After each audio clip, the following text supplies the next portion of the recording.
The IEA came out with its World Energy Outlook 2007 just a couple of weeks ago, and what struck me as the most daunting figure there, or statistic, is that Chinese emissions, per capita emissions in 2030 will equal and rival Europe's emissions per capita.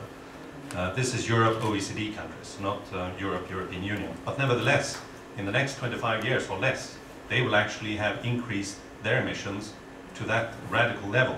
Whereas now they argue, of course, that per capita we're so low that we need our economic development and we can't afford reducing our emissions. This is really the difficult, let's say, snag of the international negotiations. But if you take the G8 plus 05, the outreach 5 emerging economies, and you see how much their emissions are on a global level, they represent something like 70 to 80%. And with China, India, Brazil, South Africa, Mexico increasing, let's say, by the year, even installing low-tech coal-fired power plants, 100 gigawatt of power installed last year in China alone, 800 gigawatts expected over the next 7-8 years, then I think climate change will go riot, seriously. So if we can address G8 plus 5 in parallel to the UN negotiations, I would be much happier and much less grey-haired, if you like. Secondly, I own 3 cars. I can only drive one at a time, so I'm not polluting that much more. But of course they are high-polluting cars, no doubt about it. They've got 2 exhaust pipes, so per exhaust pipe they may emit less. But nevertheless, should I buy a new car, one of these 120 gram per kilometer new standards being, let's say, targeted, or should I run the old car? Actually, I should run the old car. Why? At least for the next 250,000 kilometers. Because over that period it will pollute as much as a new car pollutes when it's being manufactured. Now, on China, you're right on China, but please, for heaven's sake, don't compare China with India and others. All these countries have very, very different profiles. If you look at India, it's it has about half, or a bit more than half of the per capita consumption than China, so huge differences. Did you know that the 3rd biggest emitter is Indonesia? Which has nothing to do with, emerging economies per se. So number 3 in 2030, though. Yeah, no, but there's the big difference. So if you put the plus 5 countries in one basket, well, you really don't have the full picture. Now G8 plus 5, it's very logical, it's very intuitive. But once you discuss with the ministers what's happening in these discussions, you have exactly the same discussions, the problems you have in the UNFCCC, because the positions are here and the other side is here, and just by having 15 countries instead of 200 doesn't change the basic trade-offs. It just doesn't change it. So, yes, great.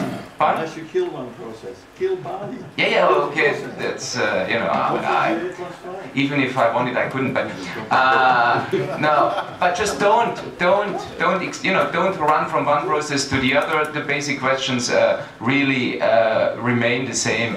And so, I know that your colleague Claude Turmes has very high hopes in the Hokkaido summit. He may be right, maybe not. There is some possibilities that these processes can deliver, maybe on energy efficiency global standards, but even there I'm doubtful. But in other areas they just don't deliver, and that's so. It's not that easy, and there is no easy way out of this. Yeah, a couple of issues. The first issue for me would be if you refer to the IEA and the World Energy Outlook, I think you should be careful what the IEA is projecting and not what they are predicting. What they're doing is they give you a worst case scenario, a business as usual scenario, what hopefully will never become true. And the assumption of the IEA are very often not disclosed in the way that you see it as a worst case scenario. They basically assume frozen technology, they assume a failure of Kyoto, they assume a failure of post-2012, and just prescribe in the future what we have seen in the last year. Then of course this chaos will happen, but that is actually what this process is about, to avoid that this is happening.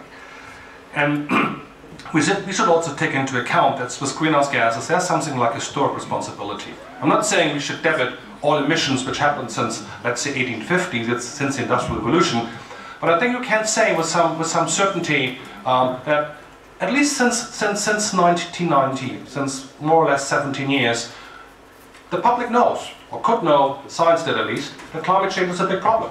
And if you count emissions since 1990, you will see that the industrialized countries' emissions are still by far the largest emission compared to China and other countries. Europe's emission then will account for, let's say, 26% of the historical burden since 1990. So just looking at current emission and saying this is our responsibility to look at it, it's very low, someone said it's only 10%, whereas the others will grow, gives you the wrong figure here. I think that's a responsibility. Second point, on your cars and your selection of, I don't know, 3 cars here. I think, yes, I would advise you to buy a new car. That doesn't mean you have to throw away all your old equipment immediately. I agree with you that we have lost in society the culture of retrofitting, the culture of repairing and buying new stuff. I agree with you. But in the case of car, of some consumer products, the life cycle analysis will tell you that the energy consumed is much higher than the energy used for manufacturing. That is true for many consumer appliances, for fridges, for instance, but it's also true for cars in many cases. It's one reason why, for instance, many car manufacturing companies are not part of the European emission trading system, because their emissions are comparably low. The manufacturing of the cars has a much smaller footprint in terms of emissions than the running of the car. Last point on the G8+5. The G8+5 is a lame duck. It's even more lame than the Kyoto Protocol or the lack of the US. Very simple, because G8+5 gives the US one voice. The UNFCCC, the Framework Convention, gives the US one voice out of 170 nations. That's the same with the AP6 Pact, you know. In principle, you're right. Don't let's put everything in one basket. Don't let's have a silver bullet. Let's look at various processes in parallel and look how they could mutually reinforce and fertilize. I would agree with you. But as long as we have a United States President administration there, which is very powerful, blocking everything, we get nowhere in G8+5, we get nowhere in AP6. You know, we may get somewhere under the UNFCCC and under the Bali talks, as difficult as it may be, but there the US is only one voice out of 175 nations.